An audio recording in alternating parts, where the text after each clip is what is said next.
This is all a lot of lots of things to think about here, and I think I have had more time than most to think about being an agent of the state within the context. This is all a lot of highly socio-political conversation during a very sensitive time, so I'll understand if you don't want to listen to all this, but I've worked in government briefly and been a public servant, and my understanding of being a public servant is doing a whole lot of crap that keeps the world running and not getting any credit.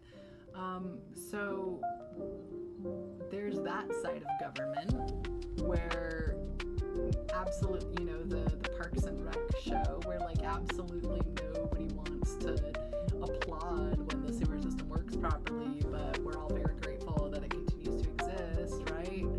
I always think of one of those demons in Hercules, the movie where he's like, indoor plumbing, it's gonna be big. And I'm like, yeah, it is big. You are right. Indoor plumbing is huge.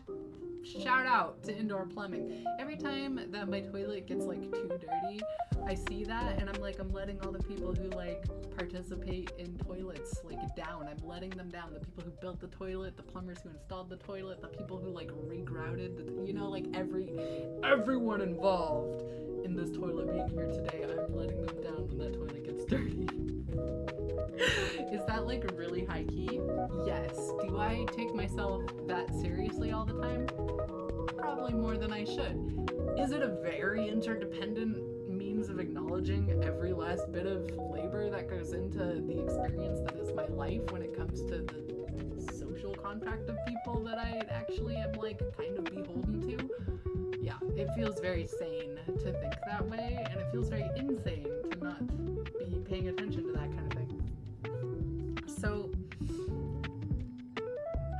part of my argument here is that everyone is more or less in that position where people just want like time to have hobbies. They have just realized, in this cosmological scale, right, using all of space and time to contextualize lifetime of the human species, and then within that time frame looking at the human species and being like, from a developmental perspective, our species is at a point where it's realizing like how much more capable it is of things, art, music, who knows, right? Like we have so much potential. And really low self-esteem. Not a great place for a species to be. So yeah, we all really just want to be investing in our hobbies. We want to have time to spend with our loved ones, I'm a huge absolutely worst model for hobby, like work-life balance, because I try to have 10 billion hobbies and then also 10 billion jobs because I'm like, we could do it all, and obviously we are not doing it all, so I'm like, maybe just me can do it all. No, that's not true. It's not true at all. But a really big part of me who's very excited about the world, who really enjoys exploring it with curiosity, who gets so much joy out of just very simple stuff, and like really am just pleased to wake up every day. That person is just like crushingly sad that a very few select group of people on this earth get to share that positionality with me. And I know how useful is the white woman's tears, as it were. But it's a deeply depressing thing to achieve a level of success that I've been working on towards my whole life, in the sense that I want the ability and capacity to pursue my hobbies, my artistic talents, my most passionate beliefs, and also have health and have access to organic, locally grown am like deeply contemplating getting a couple herbs in-house, like, and just having them on hand. And herbs change food, like they just change the cooking situation. But I've been like, you know, I have successfully implemented the kind of kitchen I have always wanted, like angrily always wanted to have this kind of kitchen that I have been like brute forcing into my house, but with wonderfully delicious results. I've always wanted to have this like thing in my life, and now it's here, and I'm realizing that it's the slog portion of the marathon. The fun part about marathons, and everybody should really start, if you don't already, you should really start mentally and emotionally self-categorizing into the social group of athletes who do marathons. Personally, I think of myself as more of like an emotional athlete in that sense, but marathoning is a thing. It's a skill. It's about like a appropriate application of your time and energy, and it's like difficult to do. So amazing stuff, athletes. You're doing so great, and you inspire me all the time, and I think about the way that you do your work, and I apply it in my life. So really, anyway, the kitchen portion of things, I'm like, yes, finally got the kitchen, doing it now. We're at the fucking lame part of building cool habits where doing it now is the most shitty thing in the world. I don't want to cook all the time. I want somebody else to cook, right? Like, I'm done. I did it for months. I did it for weeks. I actually did it for like a lot of years. Actually, this is many years of evolving the kitchen setup, and the way I designed the kitchen situation, hopefully, is that it will continue to evolve in pace and in time with me and my body throughout my life. That was my solution for eating disorder scary, which it is, and it sucks. I've never been diagnosed. Disordered eating, bad.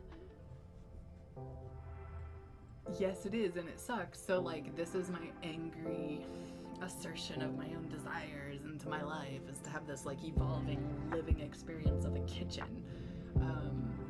And that is also a practice of revolution, right? It's like feeling in control of your kitchen. Hugely difficult. And you have all these invasive parasitic behaviors on top of like really shitty living situations that make kitchen joy very difficult or complex. It's a very complex type of joy, is maybe the way I would put it. I once told a friend, she and I were like cooking together at my old place, and I was telling them that like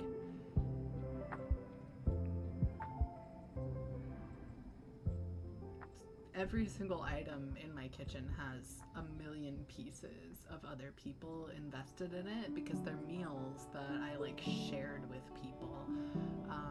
And on top of that, it has like my psychological weight for every relationship that has ever occurred for me with like a cake pan or that cake pan, or many other things. And so like healing relationships with food has such a complex amount of layers to it, and it is my joy, as I've mentioned, it is my joy and my pleasure to make things like effortless. I think it's fun to do it that way, and I think it's inspiring, and it makes people think it can be done easier than they think it will take before they see somebody else do it effortlessly. And so trying for that effect, not trying to make people think, oh, only she can do it because she's so special, obviously it's impossible for anybody else. Really don't want to hit that note, because it's not true. Don't know why I'm getting into this, but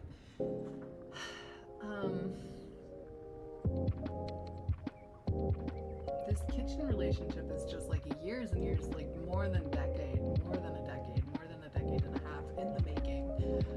I would say 2 decades, very easily 2 decades in the making. I'm very happy with where it is, but we're at the point in the most recently acquired like evolution, essentially, that has occurred over the last like 4 to 5 months, which has been great. I'm not complaining about it. Amazing amount of delicious, ready to make food is always available for me, and it's just like so nice.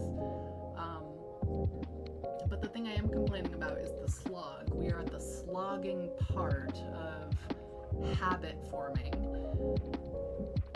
And every time you form a new really good habit, you have to still get through the week or two where you would rather do anything than that habit. Anything at all. Like, just anything other than more cooking, right? Like, you finished. Some part of your brain is like, no, I'm done.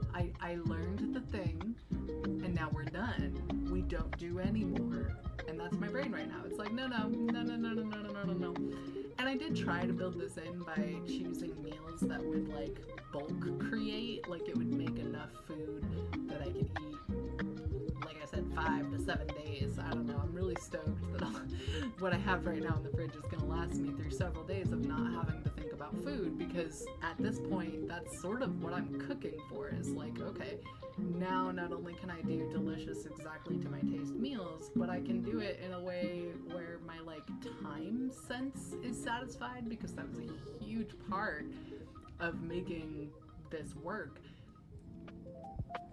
in a way where I could then like orient away from the kitchen. And I think that that has been a huge, deeply complex psychological weight on the American people has been our kitchens. Sears knows, department stores definitely know this about us. Anybody who capitalized on our love of kitchen appliances knows this about us, and that's one reason why I aggressively don't use a whole lot of kitchen appliances. Not because it wouldn't make my life easier, although it definitely will, and I'm super looking forward to it later when I consider myself slightly more disabled than I currently am.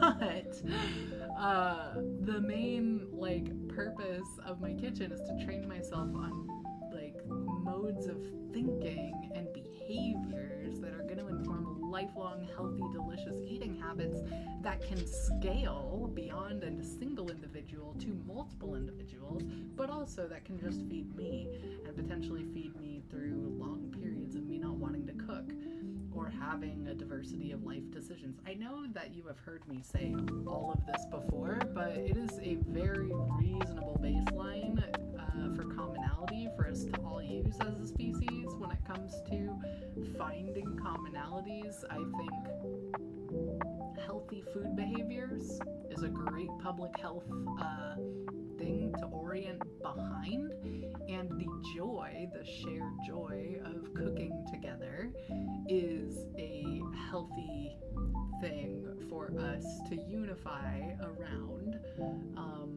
So I do that in my heart, I do that in my head. One of the upcoming goals of my delicious, amazing kitchen is to make soba noodles by hand.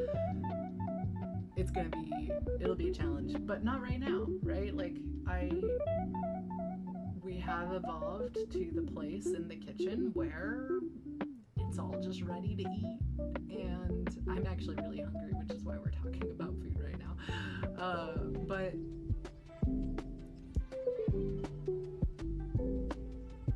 I am definitely also at the place where I don't fucking want to anymore, you know? Like, I'm like, okay, this is enough. I'm tired of feeding myself, thanks.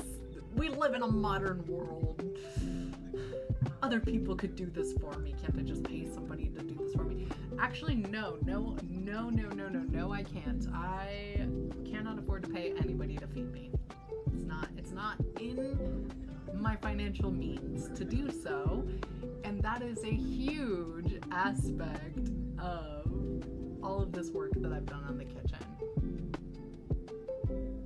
In 2020, when COVID-19 started, the first thing outside of, hey, where are all the quarantine hospitals and quarantine protocol and extra medical staff and like the type of preparation I would expect to see in anticipation of a serious pandemic, especially a seriously brutal one that kills a lot of people, right?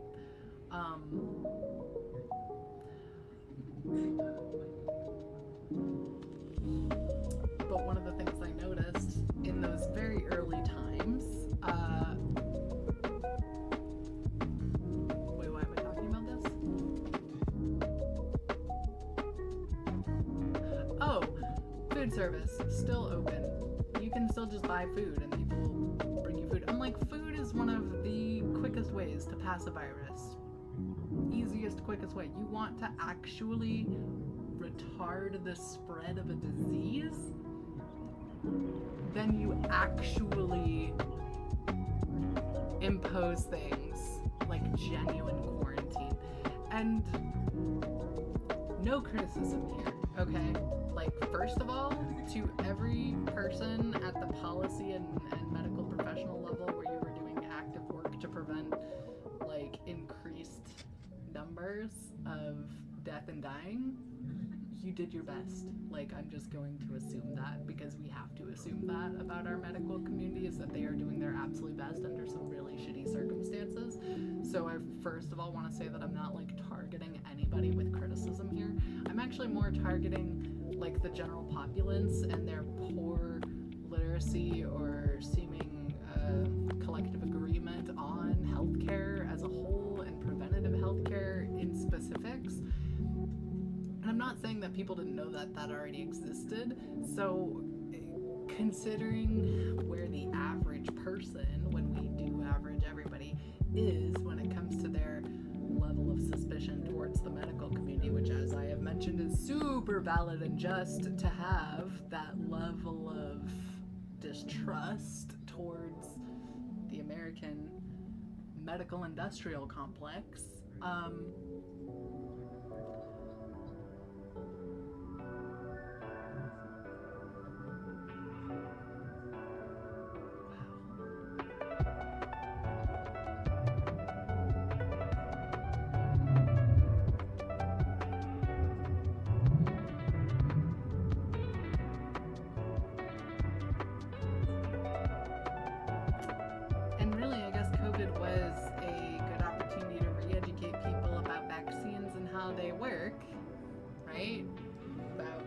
In general and how it works, about and to pose the question of like, okay, emerging medical technology, how are you going to handle it?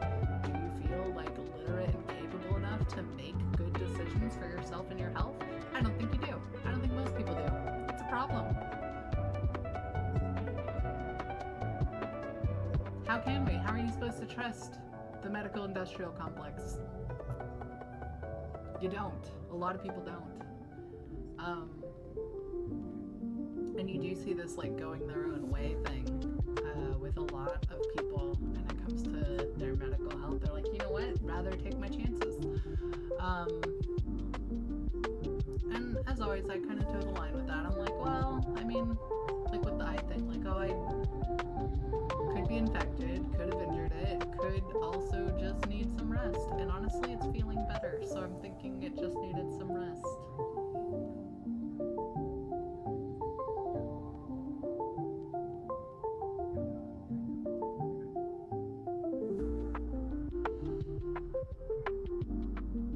I feel like I was going somewhere though.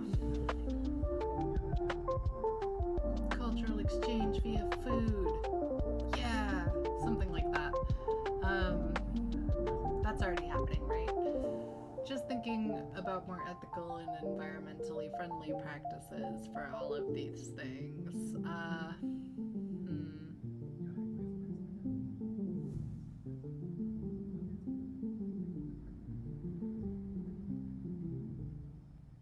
God, I do not want to cook anymore. One of the things that I've noticed about taking, okay, do this little thought experiment with me. You're gonna be embarrassed, probably. Have you ever gone a whole week where everything that went into your mouth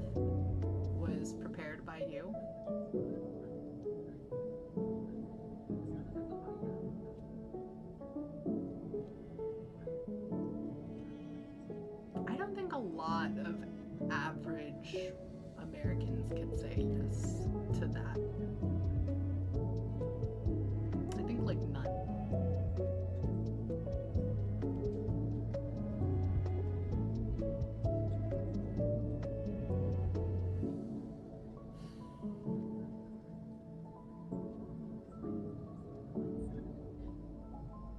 So that's been a part of the kitchen journey, just kind of trying to make that the default, trying to make it the default that everything that I eat, I made, and to just make that the norm. And so I'm really working to build that into like a habit of like a year or more, where like more often than not, everything I eat, I made, but not just that, but like everything. And obviously I'm not super great at that. I have a French fry addiction that cannot be like tamed or contained, and I occasionally also get really excited about onion rings in a similar manner. And many other restaurants that I am always thinking about visiting. I remember when I first moved to Humboldt County, people would complain about the restaurants all the time. They'd be like, flavorless, essentially, was the complaint when I first moved here. And I personally could not agree with that assessment.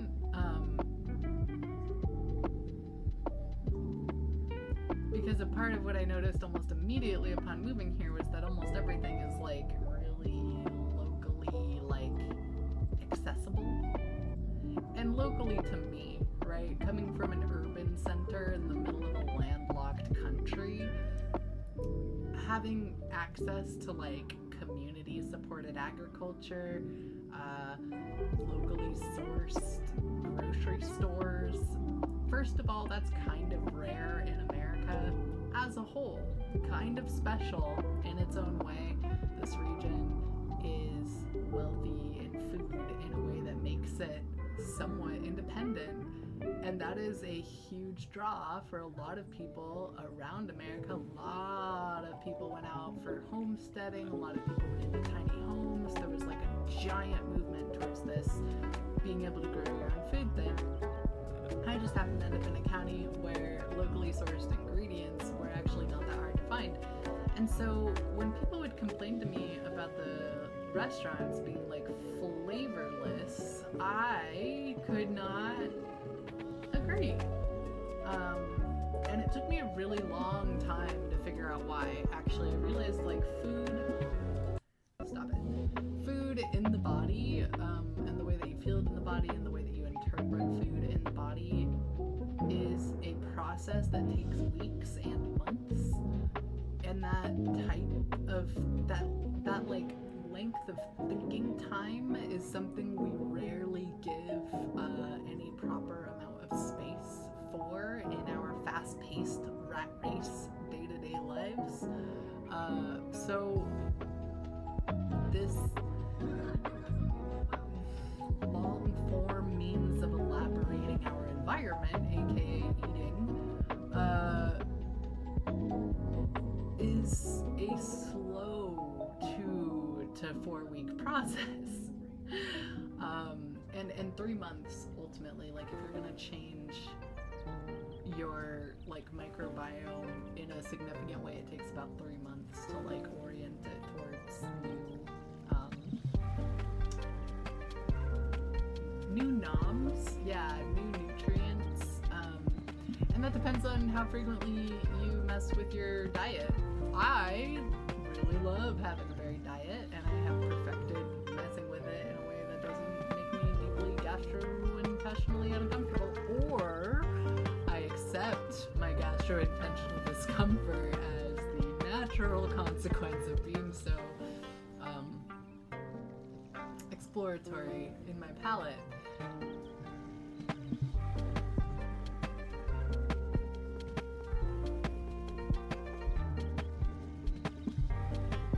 But coming from a living tradition of dead food, essentially, of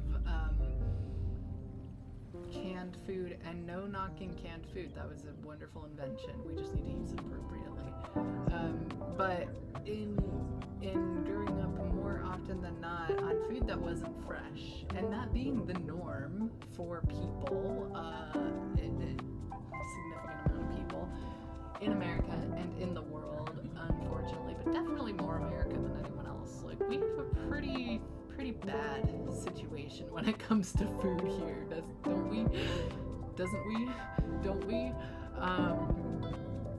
But coming from that and like eating here, I was like, I mean, I don't think they're like, I honestly do think they are under-flavoring their food, regardless of the ethnicity in the region, like the type of food that it was. I do feel that they were under-flavoring it, but I think it was kind of meant to highlight how delicious the natural, organic, like locally grown food really is. And I don't mean delicious. I mean like nutritionally valuable. And so I would go out and I would eat food at these restaurants, and like maybe I would find them under flavored or not like punching me in the mouth with their flavor, but I also found them like quite satisfying, well beyond what I was used to when it came to like empty calories and microwaved meals, right? I was just like, that's it's like a step up, and it's a significant and obvious step up. So while I couldn't at the time articulate like what I knew to be a difference in quality between like restaurants where you eat out in this region versus restaurants where you eat out in other regions, I could still articulate that there was a difference in quality, and it had nothing to do with like taste. Like on my tongue taste, it was much more complex, and it took me a long time to like really think about why that might be. And I didn't participate in that retroactive like applying of reasons sort of thing that you might suspect me of doing in this case, but I really did like try to feel through my body as I changed my diet. I changed my diet a lot in the last like 5 to 6 years in pursuit of a healthier life, but also in some ways just kind of experimenting with this idea of like empty versus full calories and how it feels in the body to like experience a steady diet of empty calories compared to a steady diet of not empty calories. And that's why sometimes you'll notice that I live completely sustained by French fries, because I'm like, oh, it's time for an empty calorie time, you know. And it's a really like in the body experience, and I'm not gonna say that it's unique to me, because I think it's everybody is capable of feeling this, but I do think it takes a certain perfect storm of conditions to be able to acknowledge it and notice it in the fast-paced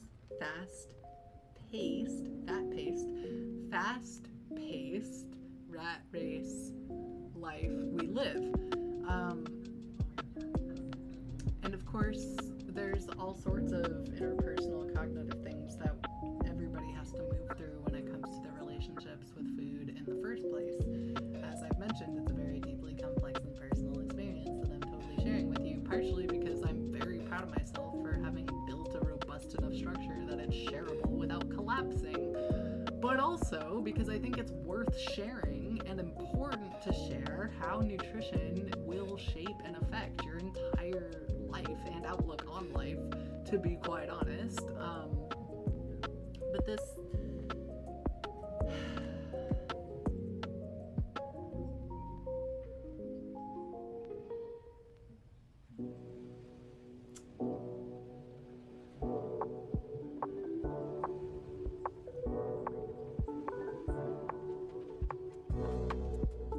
triumph that I am experiencing with food, and the complete and fully justified amount of pride that I am feeling in this accomplishment is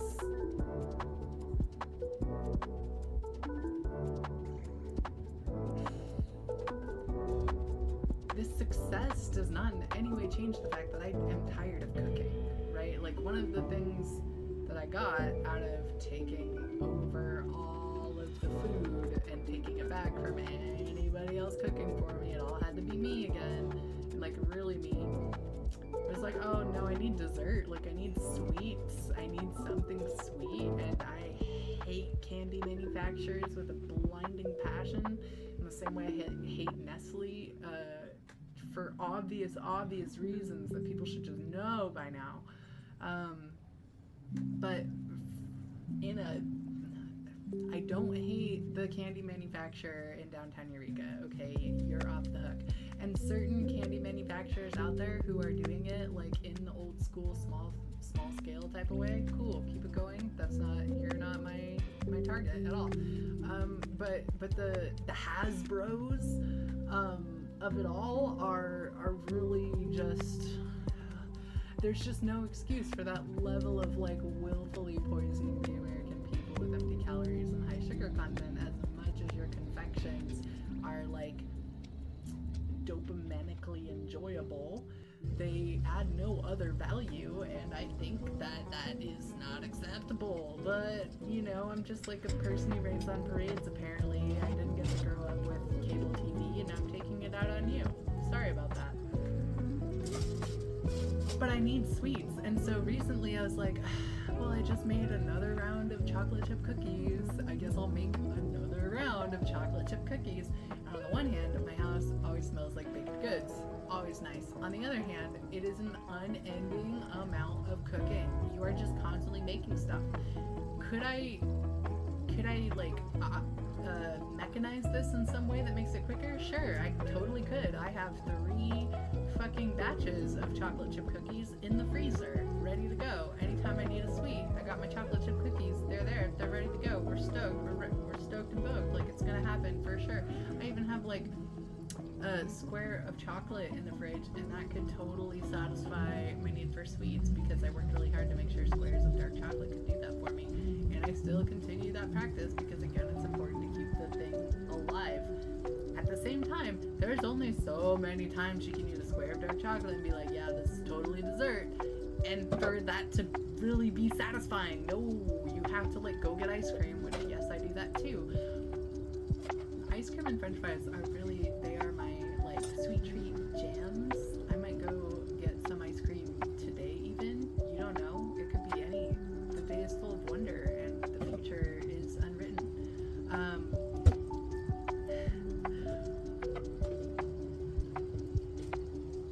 But it does get really exhausting to just always be self-providing. And I think that is one of the things that I thought about a lot when I thought about people who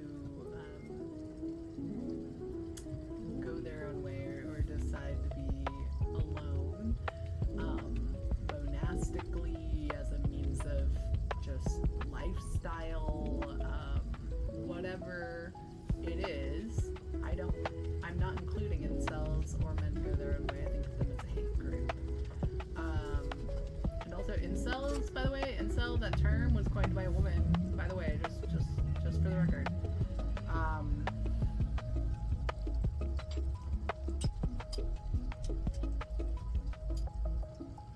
The manosphere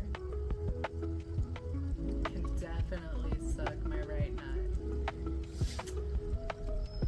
Yeah, that just had to be said.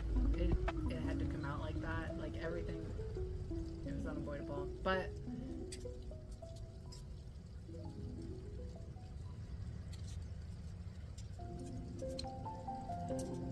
yeah, at some point you just kind of get tired of self-pleasuring, right? Like at some point you just like, what does Blink-182 say? They like take my toaster in the bath. Yeah, it gets grim and dark really easily and quickly when you're just your own partner.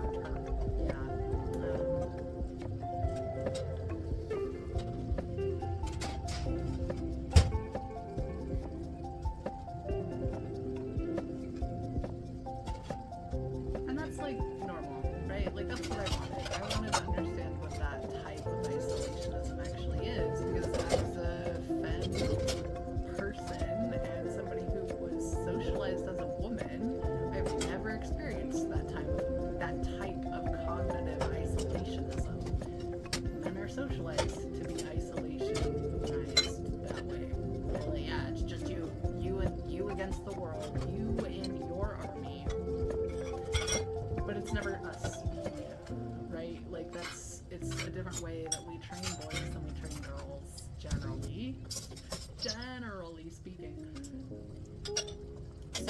I wanted to know what it was like to experience my personhood and my sense of self as being socially isolated from what I consider to be like my default, like socially, constantly, psychologically accessible group, which is women.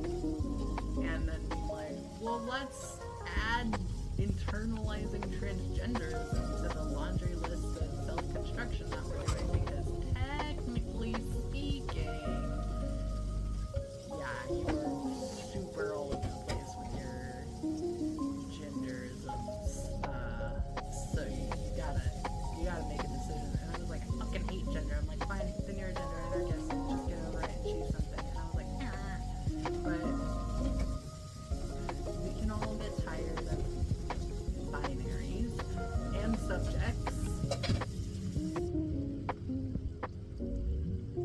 But I've been thinking a lot about that episode where it's just like agenderism because cyborgs aren't biological, and I'm just like, yes, that completely encapsulates my living experience, part of my gender identity, and really where I'm coming from when I'm talking about like, not only is agenderism and gender anarchism a huge aspect of my perceived gender identity, but also my argument towards people spending 50% of their time in digital environments, making them, at least from a psychic perspective, cyborgs. That means that the types of things that they interface with online, people, social groups, content, media, types of platforms, the type of space that you are engaging with online more often than not, is going to then act upon you and influence you as a person, as a being. It's going to change your perspective, your ideology, your sense of self, your environment, all of these different things, right? So for me to say like, I somewhat identify as a cyborg, and I think most people are cyborgs, and that means that we have a mechanized, collectively held social contract that has very obvious biases deeply embedded in it. And technically that means this is a great opportunity to rewrite the social contract at a species-wide level with potential, like, probability for success being fairly high. But it's going to be really difficult to do, and we're all going to have to participate, like, autonomously. that part's going to be really hard. And like I said, nothing about my kitchen being in a great place makes it easier to handle how little I want to keep doing it right now. That's just the way that habit building works. Unfortunately, it's like once you accomplish it, once you're like, sweet, I do biking now, or sweet, I do this now, or sweet, I do that now, like that is now a thing that I do. It's a part of my identity as a person. It's a part of who I am as a person. And part of me deciding that is observing the behavior of me doing it, right? It's observing me cooking. It's observing me cooking and then me eating the food. And like, it's observing me researching the recipe. It's observing me writing the recipe down. It's observing me recording the recipe, sharing it with you, and then re-observing it. A lot of different forms of observation here for me to become real again. Thank you very much. Self-perception does reify your existence. So it is very important that you're doing it positively and kindly.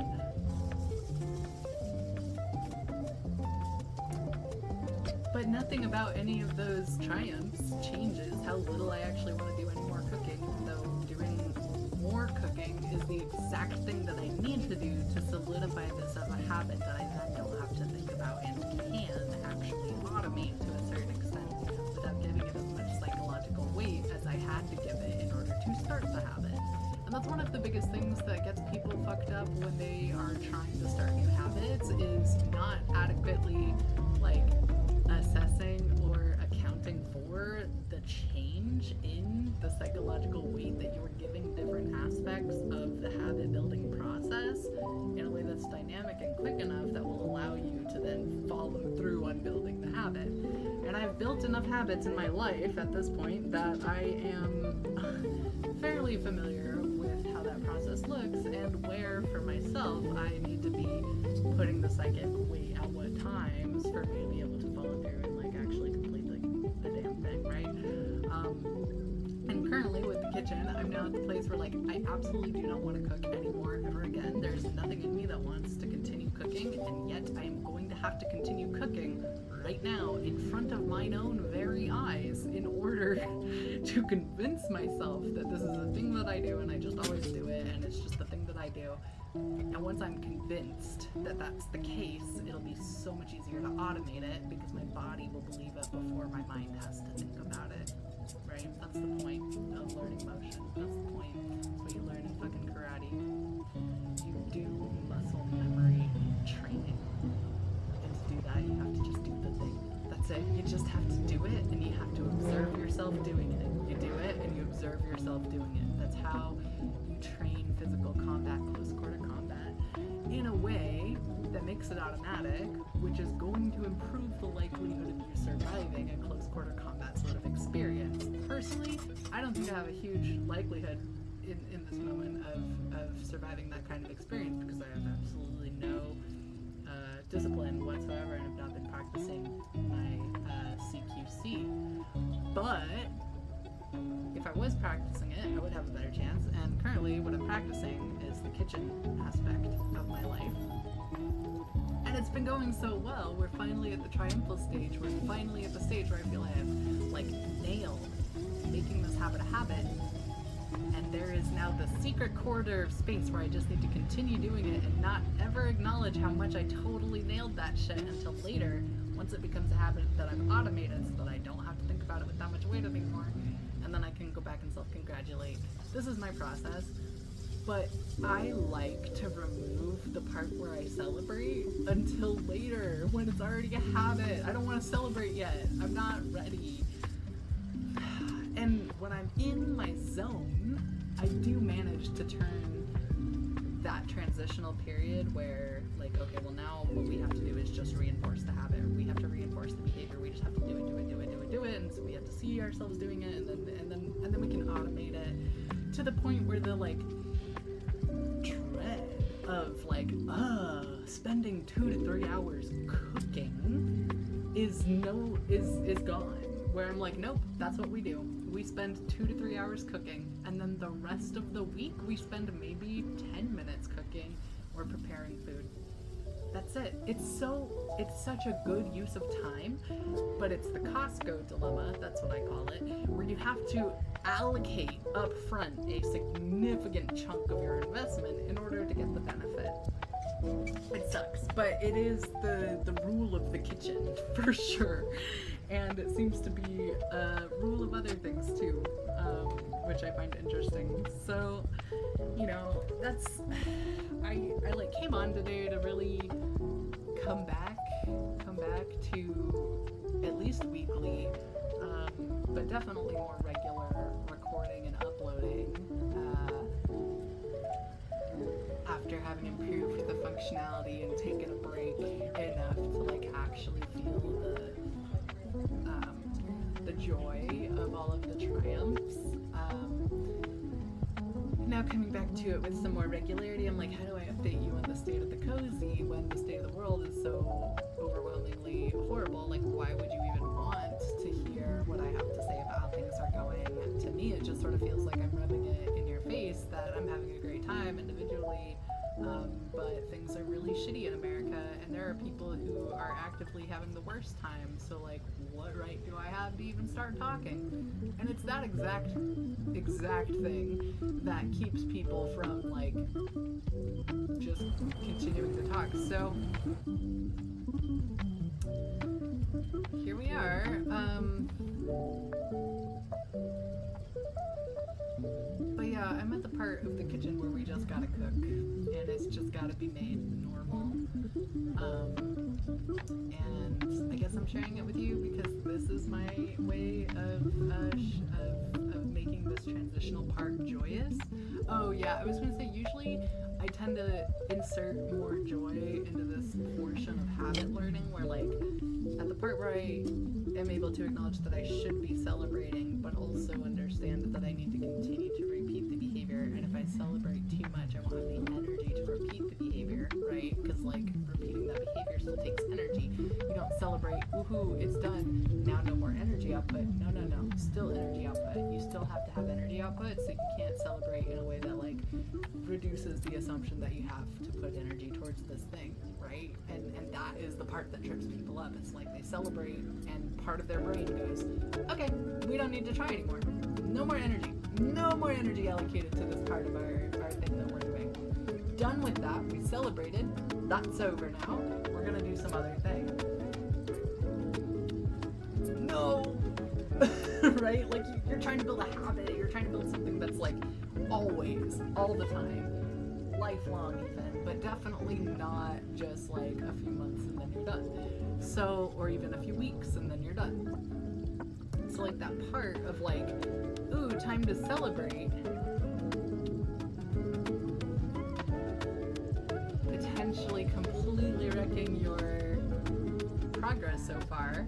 What does that sound like? That sounds like the experience of addiction to me, but that's because I base a lot of my understanding of habit building and habit forming on the habit breaking that I did with cigarettes, smoking like a pack and a half a day of Marlboro Red 100s for about 10 years, right? I have a lot of thoughts about how I was able to break that habit and how building habits work. Obviously, I'm speaking very deeply from my own experience, but I have also had a lot of enrichment and education on these topics as well as living in an environment that supports those types of behaviors. As I mentioned, local grocery stores with fresh local produce cannot be beat, just cannot be beat. Every human being deserves to have that access. Should be a right. It's not a right for most of us.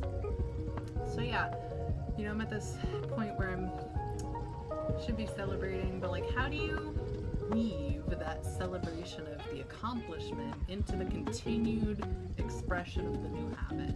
How do you make sure that those two things are always together, that you reward yourself now? Maybe it could be a strategy where like once you've noticed, okay, it's been 4 weeks, we've started doing the habit, but now we're at that super fun time when we don't want to do the habit anymore and it's going to be very difficult. Well, maybe we could give ourselves some enticement, some carrots, no sticks, just carrots, but some enticement, like silver lining rewards for continuing to do the habit. That could be a strategy.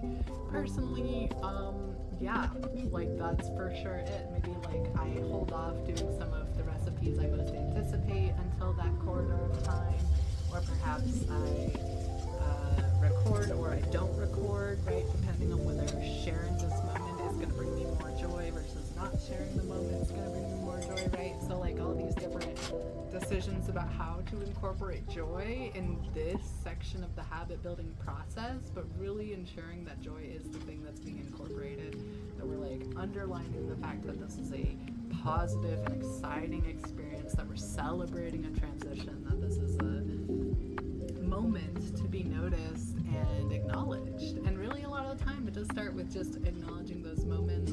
That goes back to being present, to practicing mindfulness,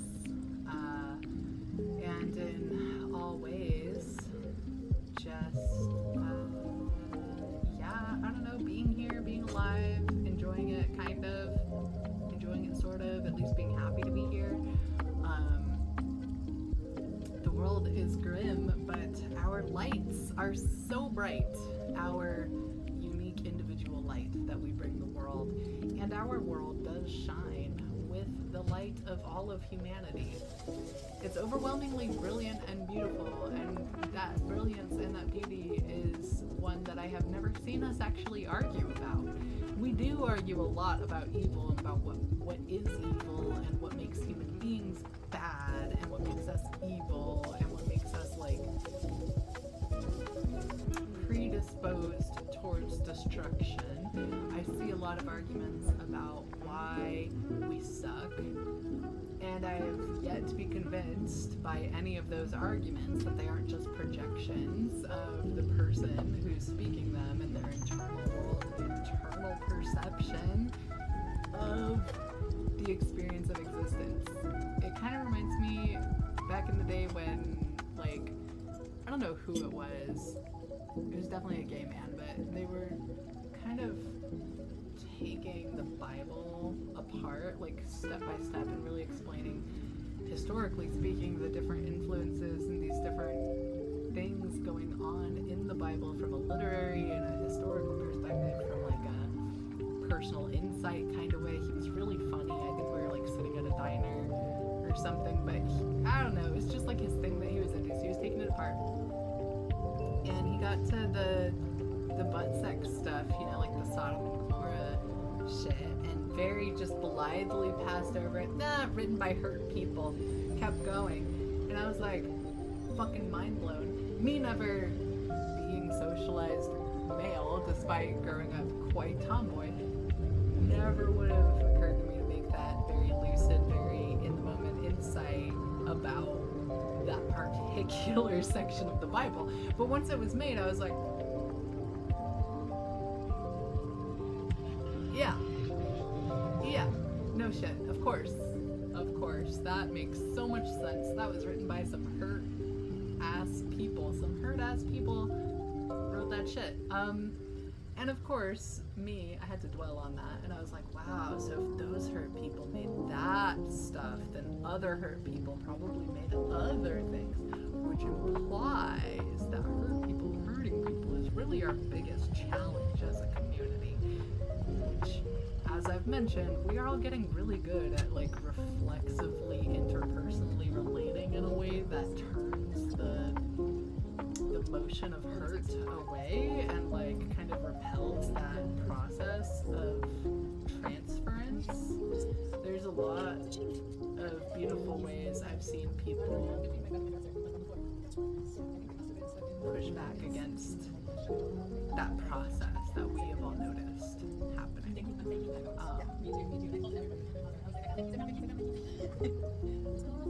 Many times in my life I have chosen not to open my mouth and like talk, even though like I know I can help people by articulating things. I know that the way I articulate is helpful and moving and useful and unique and wonderful in so many ways.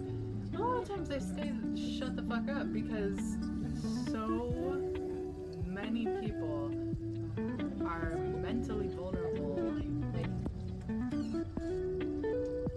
to thinking me smarter than them, better than them, more powerful than them in any way.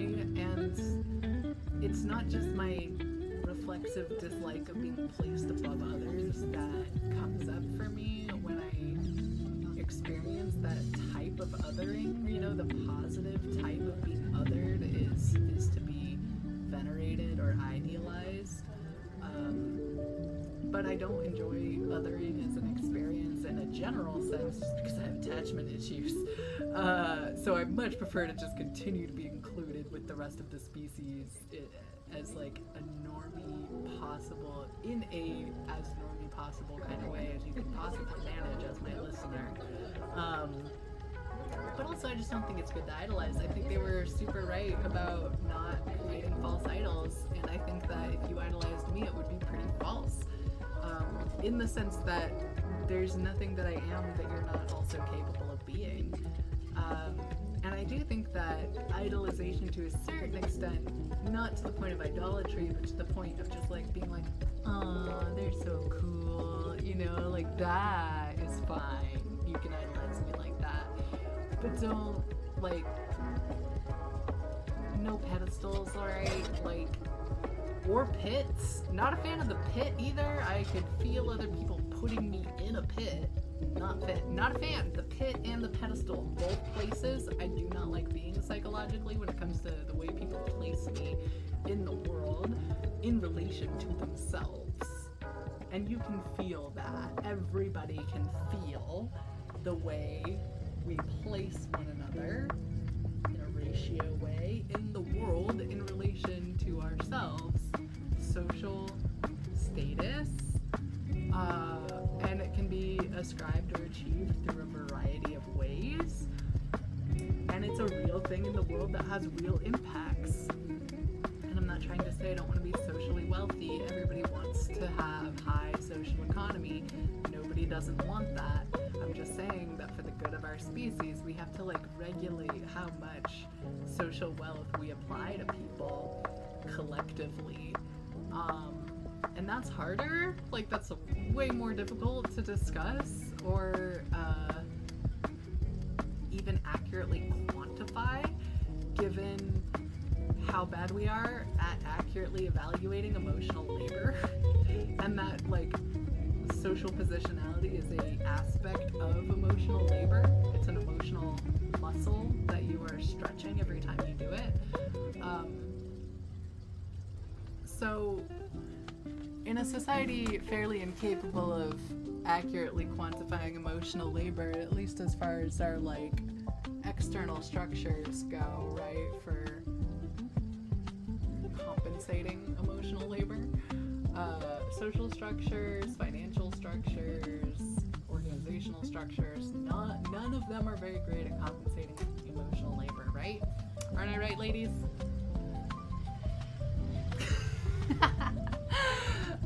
But it's, we're gonna have to do something about that because it's obviously as real in its consequences as physical labor. It just obviously is. And I think for a very long time as a species, we've gotten along by being like, well, emotional labor is a necessity of existence. Social interconnecting, you could say, is a necessity of existence.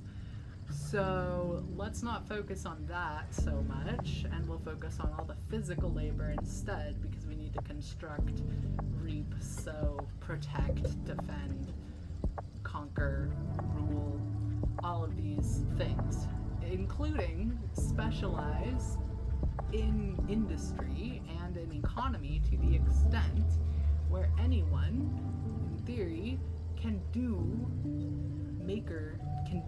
with their hands, physical labor, anything that they want. I think it was really useful to classify emotional labor as non-existent when physical labor was so immediately necessary for our species to survive, in the sense that we created language just to talk about these things, because the emotional labor doesn't happen through language naturally. Emotional labor is non-verbal. It happens in the psychic realm. It happens in the interpersonal small motions of interaction between human beings, because we can read non-verbal signals perfectly well. So emotional labor has been declassified in value in this sense, or rather, it's never been given an accurate value because it is so deeply integral to our existence. It's kind of priceless, right? It's sort of impossible to accurately value that. But there's some very obvious inequities that have emerged out of a lack of valuing or accounting for this super integral, deeply important aspect of our survival as a species, and we need to begin to talk about emotional labor as though it can be valued, potentially monetarily valued. And what is the easiest way to do that? It's art, people. It's art. Art is emotional labor that has an economic price tag already. It's not an accurate one at all, obviously, but it's a great starting place for how to emotionally, how to accurately evaluate emotional labor, reevaluate in a way that we can, externally give honor to. Yeah, art, obviously, art. Content creators, me, obviously, this is all about me. I'm glad you got that.